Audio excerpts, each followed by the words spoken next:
Shango est connu dans plusieurs aires culturelles du Bénin, mais pas seulement. Il faut dire que en Afrique de l'Ouest, nous nous trouvons dans la civilisation de l'Igname. Depuis l'ouest du Cameroun à l'est, en passant par le Nigeria, le Bénin, le Togo, jusqu'à l'ouest, la Côte d'Ivoire, le Mali, le Ghana. La réalité superstructurelle de Tchango existe aussi. Si vous allez dans les pays de l'Interland, le Niger, le Burkina, le Mali, Tchango, on l'appelle Dongo. Dieu Tchango, il est reconnu au Nigeria, il est reconnu au Bénin, il est reconnu également au Brésil. Lorsque vous allez là-bas, on parle de religion Tchango. Même si son nom varie selon les régions et les pays, ses attributs, eux, ne changent pas, à commencer par sa représentation dans l'imaginaire collectif.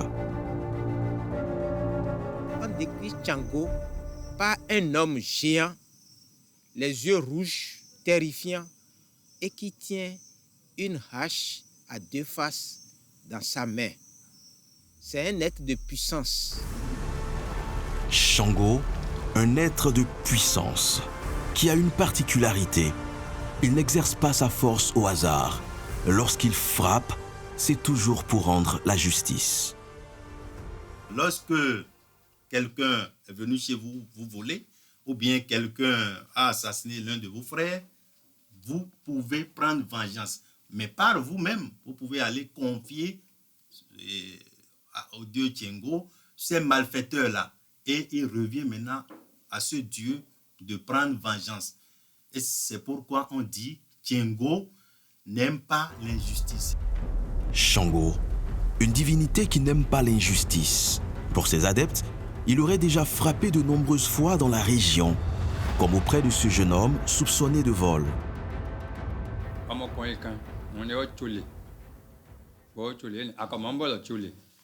Il a volé de l'essence et un carton de savon Palmida.